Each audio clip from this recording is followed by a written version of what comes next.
दिनै ब्रैथि दखरा दुलाराय बर' फरायसा आफाद बिथांमोना दखरानि सिङाव 2022 मायथाइनि मेट्रिक आनजादाव उथ्रिसारनायनि साबसिन बा जौसिन जिथि मासिखौ बरायनाय हाबाफारि लादों। आं बेयाव बाहागो लानो मोननानै खोब गोजोननाय मोनदों आरो बे हाबाफारिनि गेजेरजों जोंनि फरायसाफ्रा 9, 10 आव फरायनायसाफ्रा एसेबाबो थुलुंगानाय मोनदों आं बेखौ मिजिंथिदों आरो फैबाय थानाय समाव देग्लाय जेसेबांखिनि टप 10 आव पार्सेन्टेजआ जादों बे फैबाय थानाय बोसोराव बांसिन जागोन आं बेखौ मिजिंथिदों आरो फरायसाफ्रा बेखौनो मटिभेसन एबा थुलुंगा हिसाबै लानानै थांदों आं बेखौ नुदों आरो बे समाव आं खावलायगोन बे दखरानि सिङाव थानाय बा जोंनि बर' फरायसुला फरायसुलिफ्रा फैगौ मेट्रिक आनजादनि थाखाय क्लास 10 आव थानाय फरायसाफ्रा दिनैनिफ्रायनो दानिफ्रायनो प्रिपारेसनखौ जाहाथे मोजाङै फरायो आरो थांखियाव सौहैनो हायो।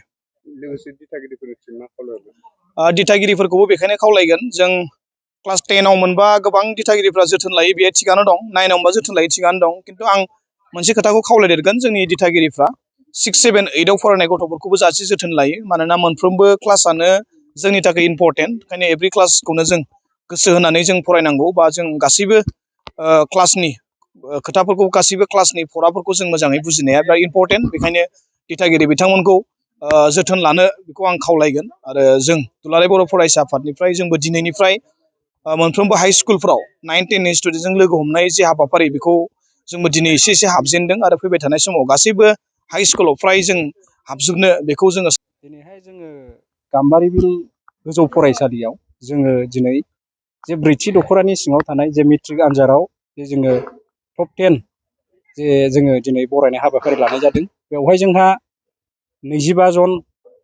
फरायसाफ्रा पास जादोंमोन। बेवहाय जोङो दिनै पार्सेन्टेजखौ जोङो नायनानै दिनै बे हाबाफारिखौ जोङो सेलेक्सन खालामनानै जोङो दिनै टप 10 सिमाव जोङो लाबोनानै दिनै जोङो जे मान बावनाय जे हाबाफारि जोङो बेखौ लानाय जादों।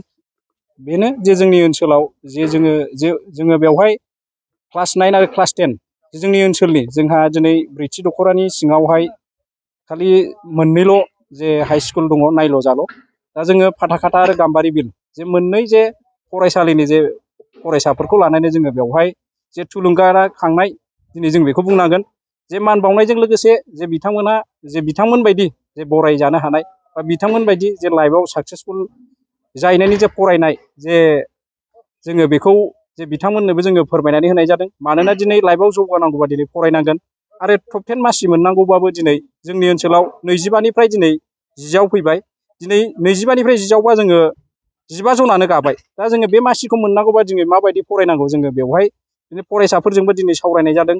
ओंखायनो दिनै जोंनि ओनसोलाव जे जोङो फैबाय थानाय समाव जोङो मोजां मोजां फरायसा ओंखारगोन आरो जोंनि ब्रैथि दखराखौबो जोङो जे जौगालांहोनो हागोन होननानै आङो रायजो राजाफोरनिसिम जे गाव गावनि गथ' गथायखौबो जोङो दायथ' लानांगोन। दायथ' लाबासो दिनै ओनसोलाव जे मोजां फरायसा ओंखारगोन होननानै आं आसा खालामो।